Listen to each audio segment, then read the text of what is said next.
Shalom, selamat pagi Bapak Ibu Saudara. Shalom. Yang di Zoom, selamat pagi, shalom. Haleluya. Satu sukacita pagi hari ini kita boleh di tempat ini. Amin Bapak Ibu Saudara. Saya percaya kita semua siap untuk menyenangkan hati Tuhan. Dan memberikan yang terbaik untuk Tuhan. Yang mau kasih tepuk tangan yang terbaik buat Tuhan Yesus Bapak Ibu Saudara. Dalam lindungan Allah. Orang yang duduk dalam lindungan yang maha tinggi dan bermalam dalam naungan yang maha kuasa akan berkata kepada Tuhan, tempat perlindunganku dan kubu pertahananku, Allahku yang kupercayai. Sungguh, dialah yang akan melepaskan engkau dari jerat penangkap burung, dari penyakit sampar yang busuk. Dengan kepaknya ia akan melindungi engkau, di bawah sayapnya engkau akan berlindung.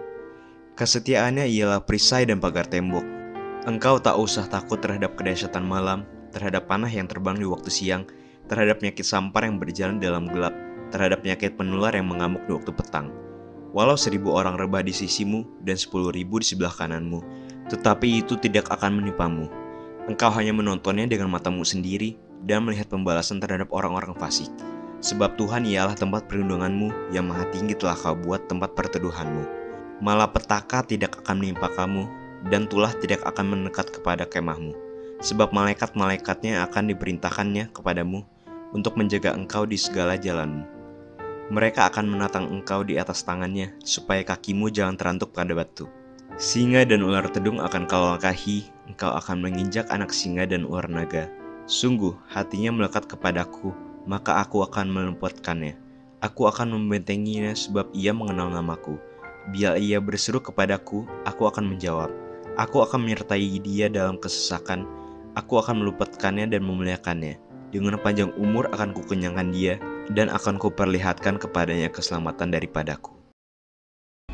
Pentakosta ketiga. Pentakosta ketiga adalah pencurahan Roh Kudus yang dahsyat di zaman ini melebihi yang terjadi di Azusa Street.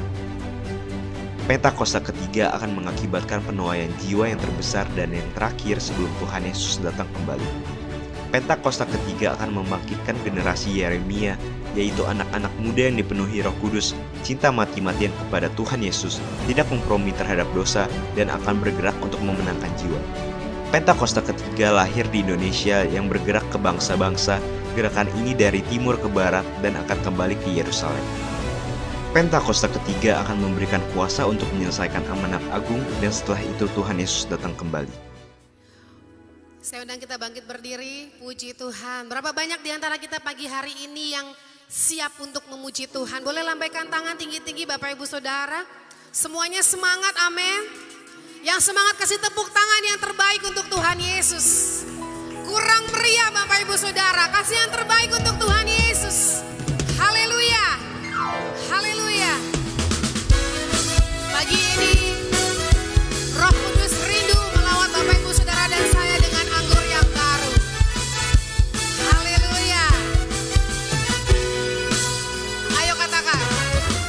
Roh Kudus tercurah di tempat ini. Urapannya yang ajaib memulihkan umatnya.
kasih Tuhan Yesus sudah melayakkan setiap kami di tempat ini Tuhan.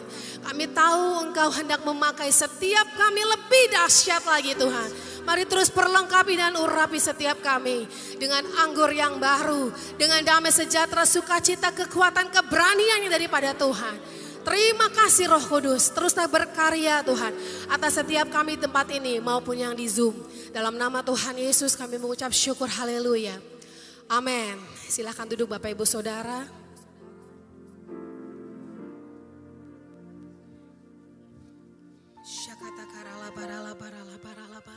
Yesus. Kami siapkan hati kami Tuhan Yesus masuk lebih lagi Tuhan. Dalam penyembahan kami Bapa bersama-sama dengan Engkau Tuhan Yesus.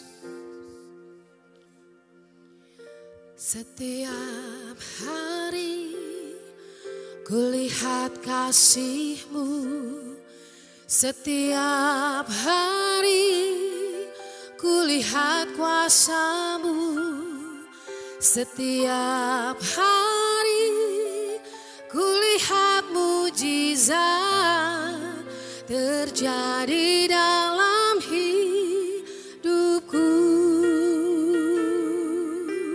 Yang merasakan kebaikan Tuhan, mari katakan sekali lagi.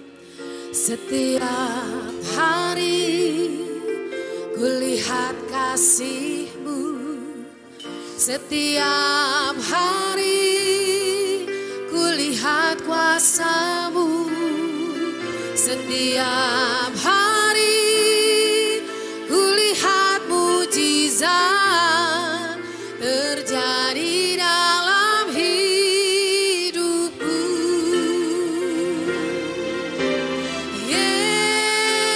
Yesus, Yesus, ku cinta Kau lebih dari segala yang ada. Hanya Yesus, Yesus, Kau segalanya bagiku. Mungkin hari-hari ini kita belum lihat jawaban Tuhan, tapi katakan setiap hari kulihat kasih-Mu, amin. Setiap hari kulihat kuasa-Mu, setiap hari kulihat mujizat terjadi dalam hidupku.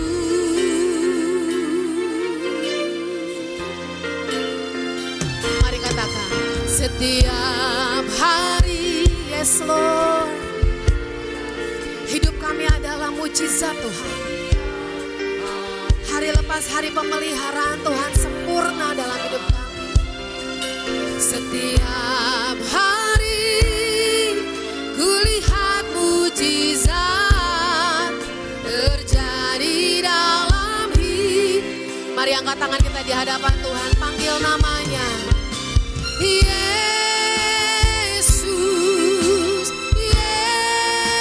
Yesus, ku cinta Kau lebih dari segala yang ada.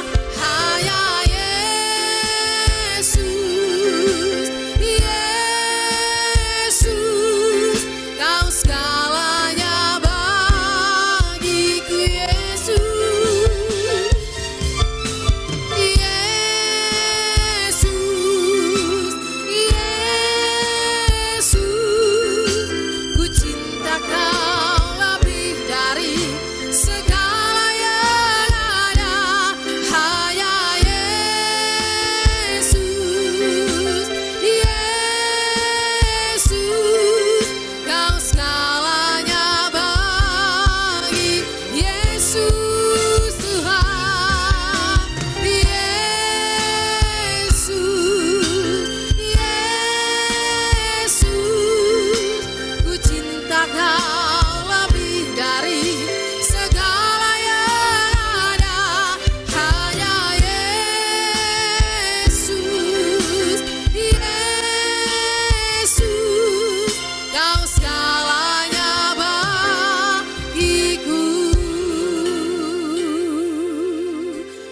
nama Tuhan saja katakan lagu ini.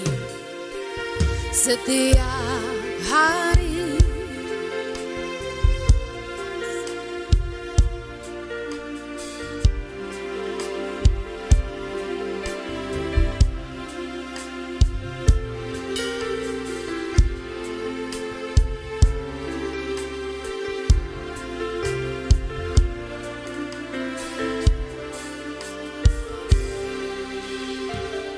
sekali lagi sama-sama katakan. Setiap hari kulihat kasih-Mu, setiap hari kulihat kuasa-Mu, setiap hari kulihat mujizat terjadi dalam hidup Yesus.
Sembah Tuhan, Yesus Tuhan.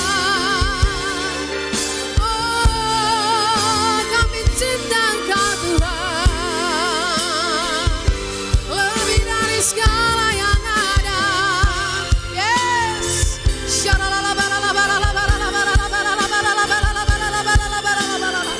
Semua karena anugerah-Mu, semua karena kemurahan-Mu, semua karena kebaikan-Mu. Terima kasih Tuhan, terima kasih Tuhan, terpujilah Tuhan.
Shalom semuanya.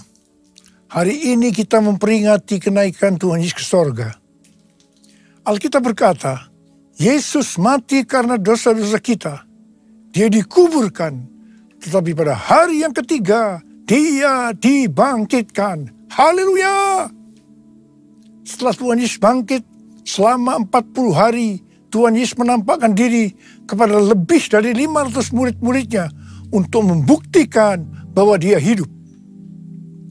Setelah memberikan pesan yang terakhir seperti yang terdapat dalam Kisah Para Rasul 1 ayat 8, maka disaksikan murid-muridnya Tuhan Yesus terangkat ke sorga.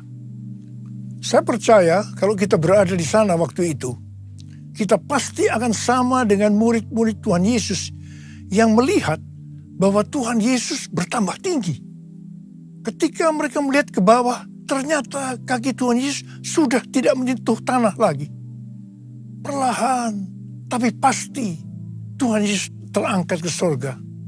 Makin lama makin kecil, sampai ada awan yang menutupi dan hilang dari pandangan mata. Sementara mereka terheran-heran melihat ke langit, maka ada dua orang yang berpakaian putih di dekat mereka yang berkata, "Hai orang-orang Galilea, mengapakah kamu berdiri melihat ke langit?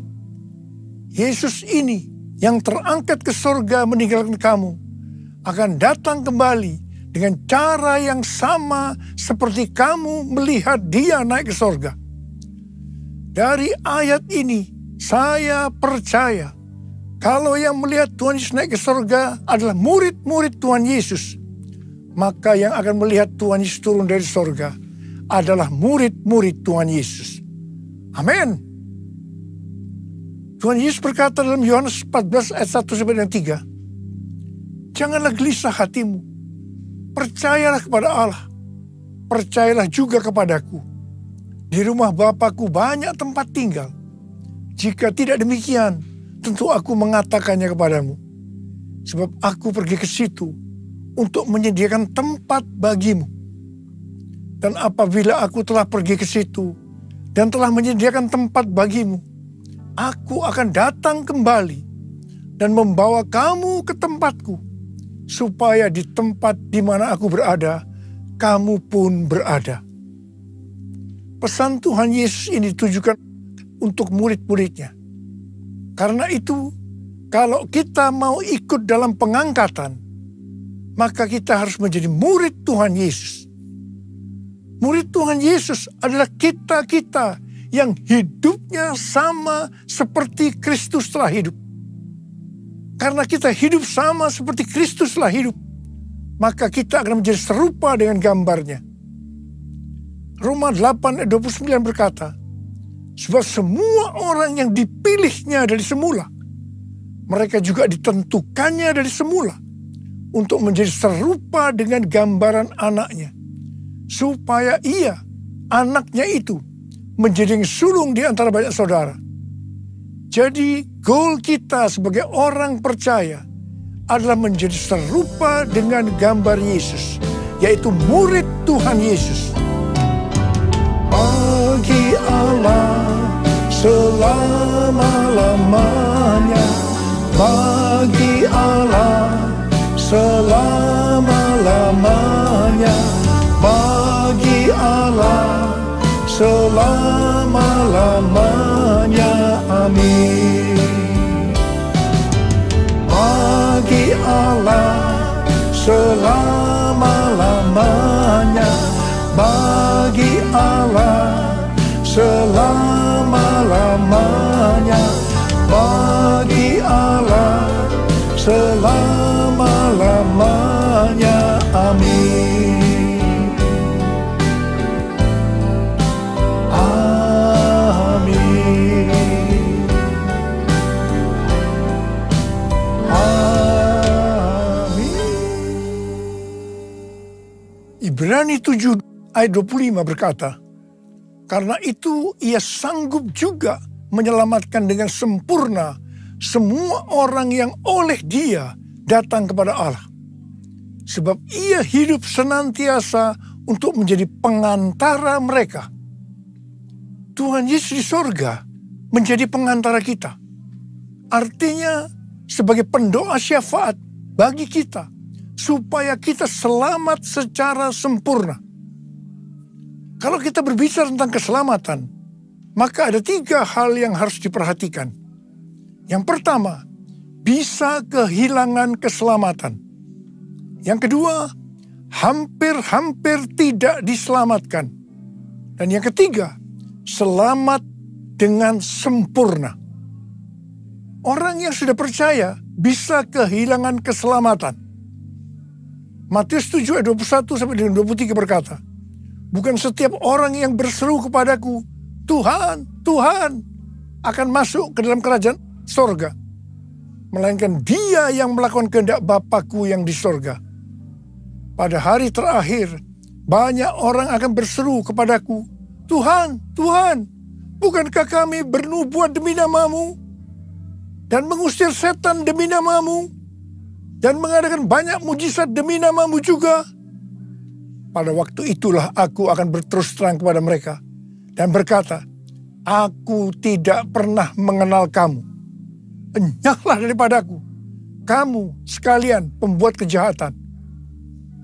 Ini merupakan peringatan bagi hamba-hamba Tuhan yang sedang dipakai oleh Tuhan, agar pelayanan yang diberikan oleh Tuhan semata-mata hanya untuk menyatakan kemuliaannya. Bukan untuk kemuliaan diri sendiri. Bukan untuk mencari keuntungan pribadi. Bukan untuk popularitas. Di mana ini semua bisa mengakibatkan hilangnya keselamatan. Contoh seorang murid yang kehilangan keselamatannya adalah Yudas. Yudas mengikut Yesus begitu lama. Bahkan dicatat dalam Lukas 9 ayat 1 sampai dengan 6. Ia bersama murid-muridnya yang lain pernah melakukan berbagai mujizat dan pelayanan kesembuhan. Namun ia akhirnya memilih meninggalkan Tuhan. Maka hilanglah keselamatannya. Hal yang kedua, mengenai hampir-hampir tidak diselamatkan. 1 Korintus 3 ayat 10 sampai dengan 15 berkata, bahwa kita membangun hidup kita ini dengan dasar Yesus Kristus. Pertanyaannya, bahan apa yang kita gunakan untuk membangun kehidupan kita ini? Apakah dengan bahan emas, perak, batu permata, atau dengan bahan kayu, rumput kering, atau jerami? Semua ini akan nampak pada hari Tuhan, saat pekerjaan kita diuji dengan api. Jika pekerjaan kita tahan uji, artinya tidak terbakar karena terbuat dari bahan emas, perak, dan batu permata, maka kita akan mendapat upah. Tetapi sebaliknya, kalau pekerjaannya itu terbakar, karena bahan yang digunakan adalah kayu, rumput kering, atau jerami, maka akan menderita kerugian. Selamat sih selamat, tetapi seperti keluar dari dalam api. Artinya, hampir-hampir tidak diselamatkan.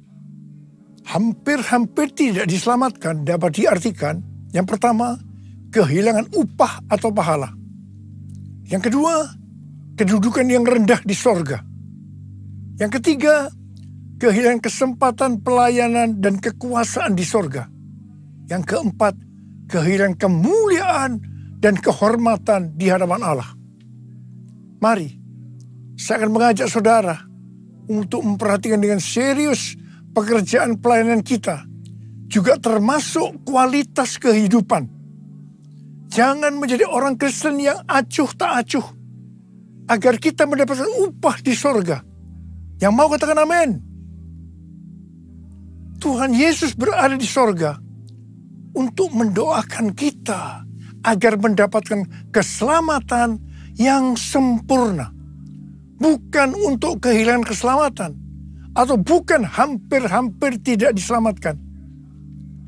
Supaya doa Tuhan Yesus ini terjadi, maka sesuai 2 Petrus 1 ayat 5 sampai dengan 11 dikatakan bahwa kita harus dengan sungguh-sungguh berusaha untuk menambahkan kepada iman kita kebajikan. Artinya berbuat baik. Kemudian ditambahkan lagi pengetahuan. Kemudian tambahkan lagi dengan penguasaan diri. Tambahkan lagi dengan ketekunan. Tambahkan lagi dengan kesalehan yang artinya hidup kudus. Tambahkan lagi kasih akan saudara-saudara seiman. Dan tambahkan lagi kasih akan semua orang. Kalau kita melakukan ini semua dengan sungguh-sungguh, maka kita akan lebih mengenal Tuhan Yesus Kristus. dan kita tidak akan pernah tersandung. Dengan demikian, kita akan dikaruniakan hak penuh untuk memasuki kerajaan kekal, yaitu kerajaan Tuhan dan Juru Selamat kita, Yesus Kristus, yang artinya kita mendapatkan keselamatan yang sempurna. Haleluya!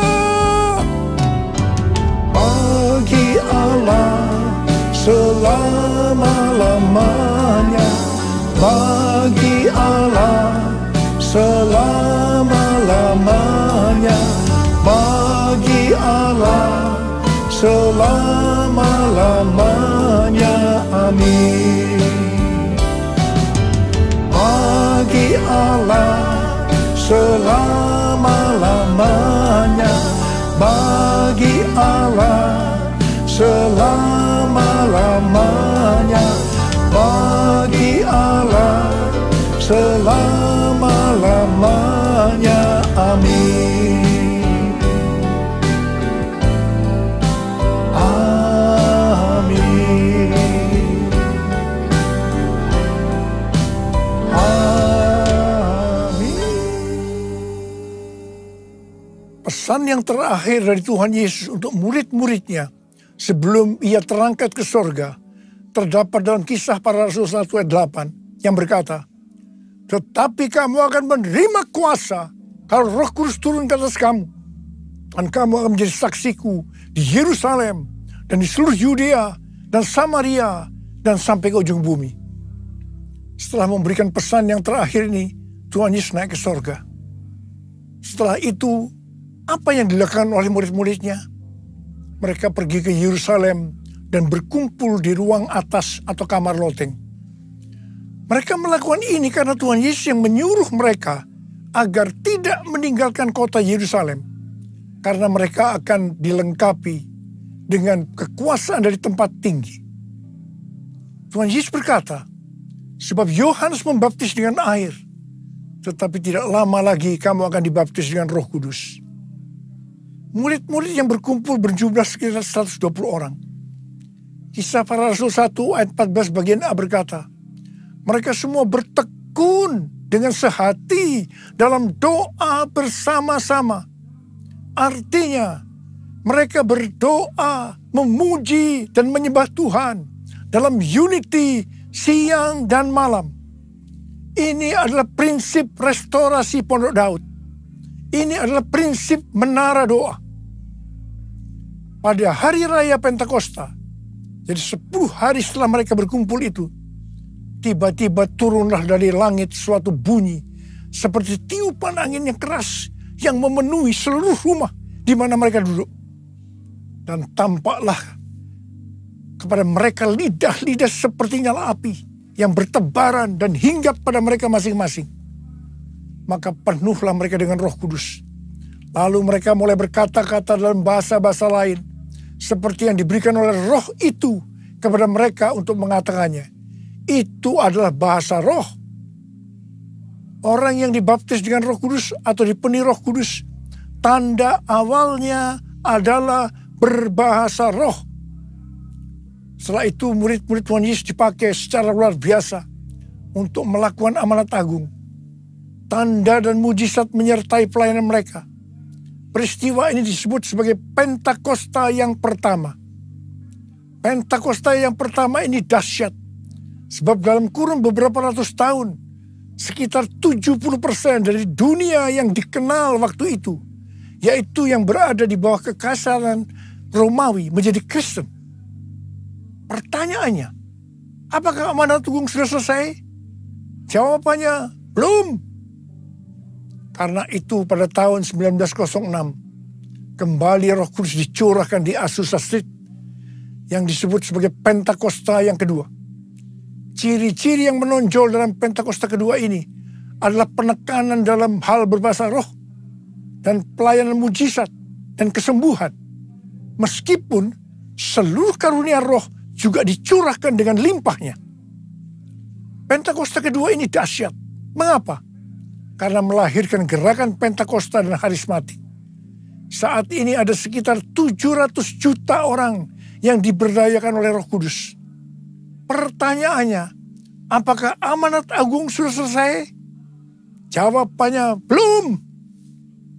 Karena itu hari-hari ini pencurahan Roh Kudus yang jauh lebih dahsyat dibanding dengan Azusa Street sedang terjadi. Ini disebut sebagai Pentakosta yang ketiga. Seperti yang terjadi pada Pentakosta yang pertama dan Pentakosta yang kedua. Maka berbahasa roh dan pelayanan kesembuhan juga terlihat begitu intens. Saya percaya dengan Pentakosta ketiga ini, amanat agung Tuhan Yesus akan selesai. Dan Tuhan Yesus akan datang kembali. Yesus, aku percaya. Yesus, aku milikmu. Ku hidup karenamu dan hanya untukmu. Yesus, aku percaya. Yesus, aku milikmu. Ku hidup karenamu dan hanya untukmu selamanya. I will worship you. I will worship you. I will worship you, Jesus. Jesus.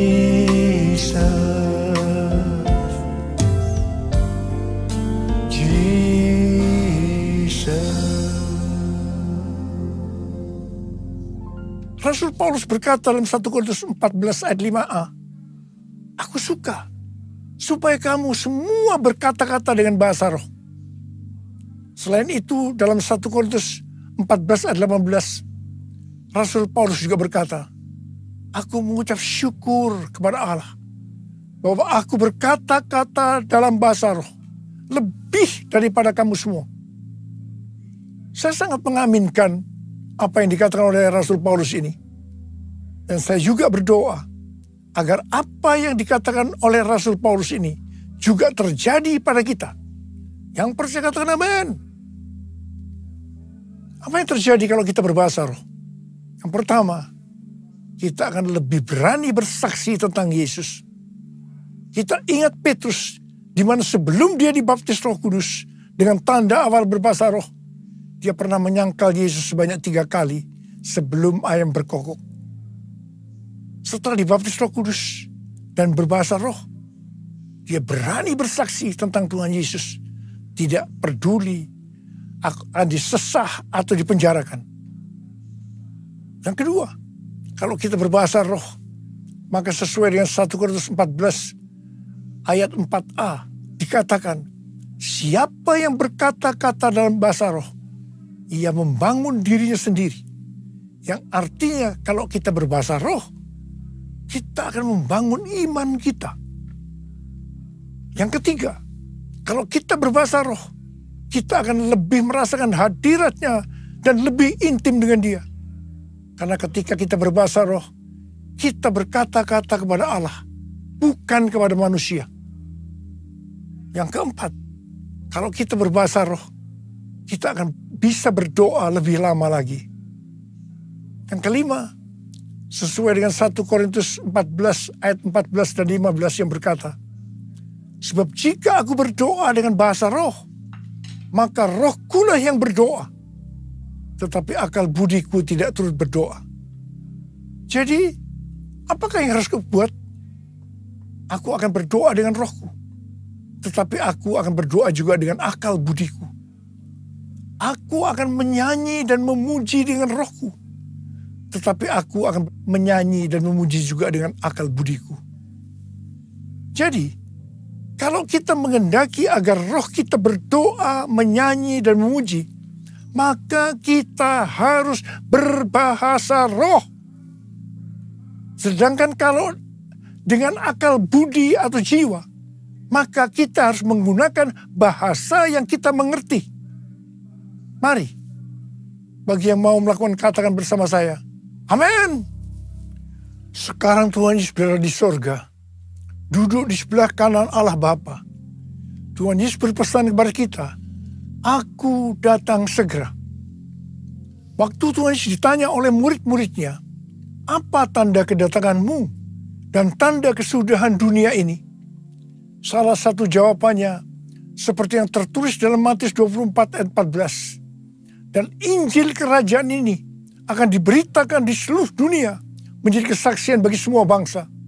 Sesudah itu barulah tiba kesudahannya." Karena itu Tuhan memberikan tugas kepada kita sebagai murid-muridnya untuk menjadikan semua bangsa itu menjadi murid Tuhan Yesus. Ini adalah amanat agung dari Tuhan Yesus. Salah satu visi dari Empower 21 bahwa pada hari Pentakosta tahun 2033 setiap orang akan mendapatkan kesempatan untuk berjumpa secara autentik dengan Tuhan Yesus melalui kuasa dan kehadiran Roh Kudus. Rick Warren dari Southern Baptist Church mendapatkan bahwa tahun 2033 adalah goal untuk menyelesaikan amanat agung. Karena itu, mari kita perhatikan yang sungguh-sungguh satu dekade ke depan ini, yaitu dari tahun 2023 sampai dengan tahun 2033. Tahun 2033 adalah peringatan penginjilan yang ke-2000 tahun. Peringatan kematian, kebangkitan, dan kenaikan Tuhan Yesus ke sorga yang ke-2000 tahun. Dan juga pencurahan Roh Kudus yang berarti ini peringatan hari ulang tahun gereja yang ke-2000 tahun.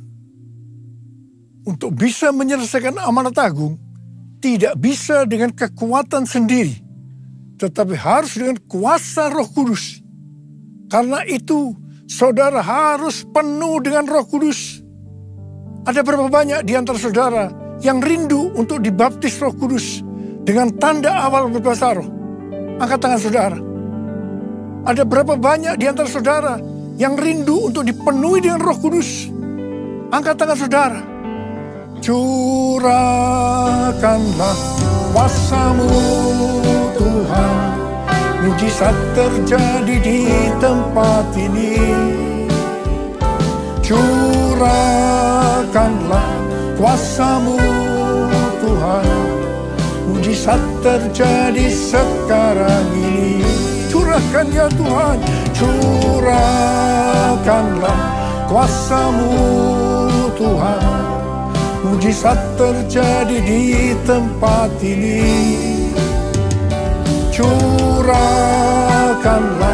kuasa-Mu Tuhan, mujizat terjadi sekarang ini. Mujizat terjadi sekarang ini. Mujizat terjadi sekarang ini. Sembah Dia. Purana masyana labakana marabara bara bara bara bara bara. Puriana bara bara bara bara bara bara bara bara. Puriana bara bara bara bara bara bara bara bara. Curahkan Roh-Mu Tuhan, curahkan Roh-Mu Tuhan. Baptis mereka dengan Roh Kudus dengan tanda awal berbahasa roh ya Tuhan. Terima, terima, terima, terima, terima. Penuhi mereka dengan Roh-Mu, penuhi mereka dengan Roh-Mu ya Tuhan. Puriana bara bara bara bara bara bara bara bara. Purana bara bara bara bara bara bara bara bara. Oh, Ramasikana bara bara. Curahkanlah kuasa-Mu Tuhan, mujizat terjadi di tempat ini. Curahkanlah kuasa-Mu Tuhan, mujizat terjadi sekarang ini. Mujizat terjadi sekarang ini. Mujizat terjadi sekarang ini.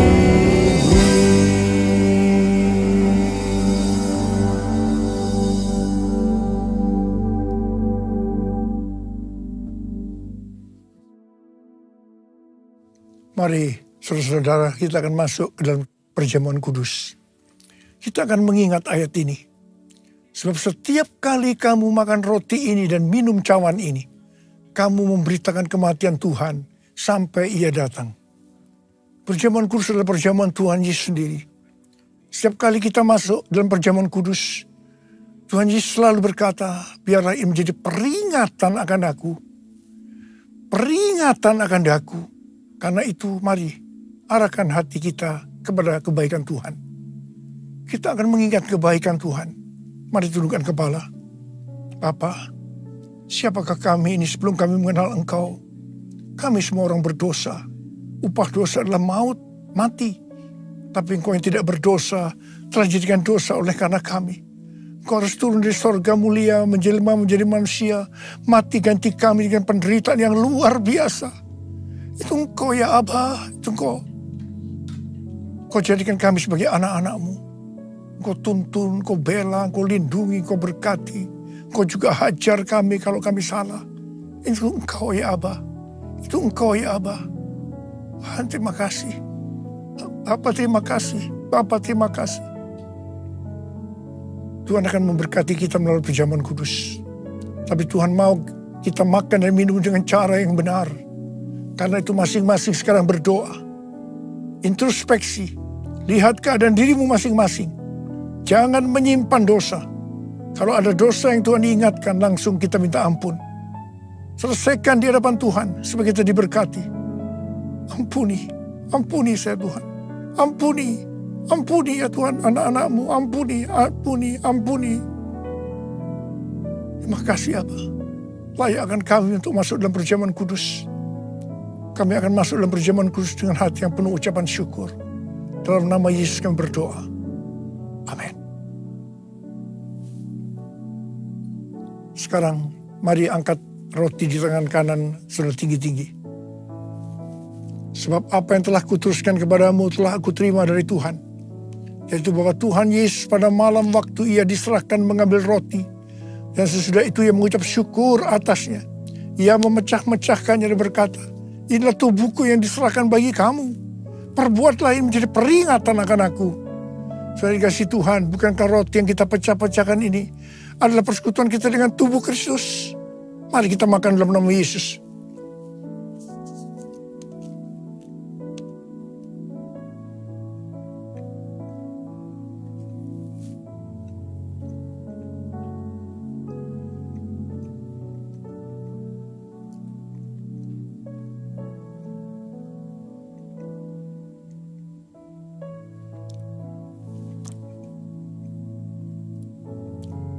Sekarang angkat cawan di tangan kanan saudara tinggi-tinggi. Mungkin juga yang mengambil cawan sesudah makan lalu berkata, cawan ini adalah perjanjian baru yang dibatalkan oleh darahku. Perbuatlah ini setiap kali kamu meminumnya menjadi peringatan akan aku.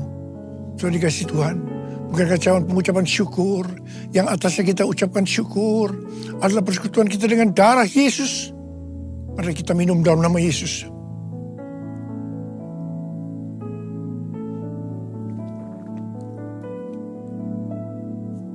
Mari angkat tangan kita di hadapan Tuhan. Ucapkan syukur dan terima kasih dengan suara, jangan diam. Tuhan terima kasih ya Tuhan. Terima kasih. Terima kasih ya Tuhan. Terima kasih. Kurialala bala bala bala bala bala. Kurialala bala bala bala bala bala bala. Angkat tangan saudara. Bapak sembuhkan mereka yang sakit. Sembuh dalam nama Yesus, sembuh dalam nama Yesus, sembuh dalam nama Yesus, sembuh dalam nama Yesus. Terima kasih Yesusku, terima kasih Yesusku, puji syukur hanya bagi Tuhanku. Terima kasih Yesusku, terima kasih Yesusku, puji syukur hanya bagi Tuhanku. Terima kasih Yesusku, terima kasih Yesusku, puji syukur hanya bagi Tuhanku.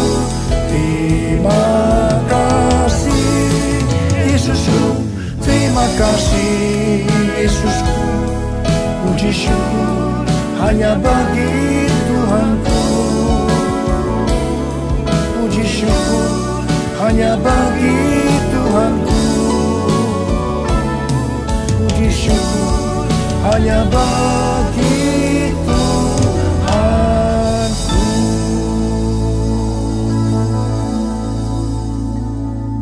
Sekarang terimalah berkat Tuhan. Kasih karunia berlimpah-limpah daripada Allah Bapa dalam Anak yang tunggal Yesus Kristus. Persekutuan yang manis dengan Roh Kudus menyertai saudara sekalian mulai hari ini. Sampai Tuhan Yesus datang menjemput kita di awan-awan dan bahkan sampai selama-lamanya. Yang percaya bersama-sama katakan, amin.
Shalom Bapak Ibu dan teman-teman sekalian.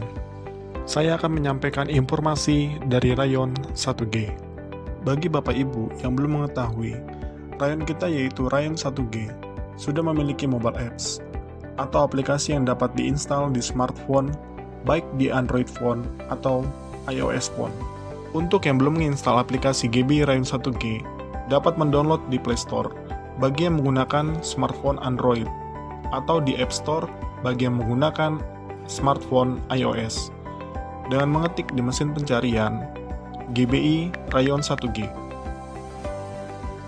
Di dalam aplikasi GBI Rayon 1G, Bapak Ibu bisa banyak mendapatkan berbagai informasi dan manfaat.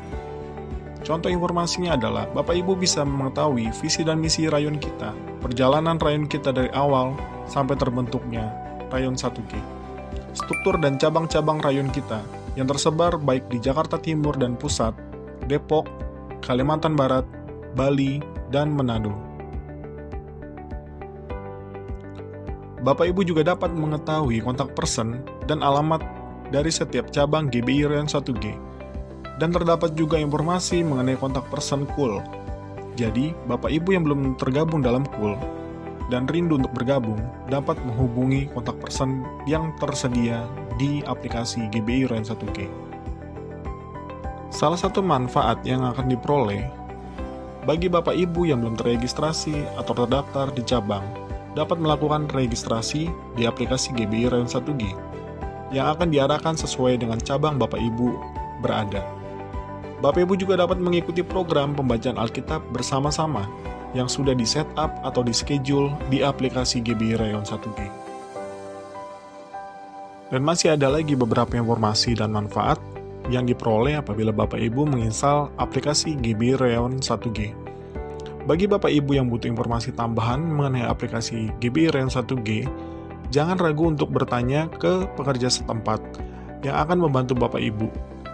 Sekian pengumuman untuk GBI Rayon 1G, Tuhan Yesus memberkati.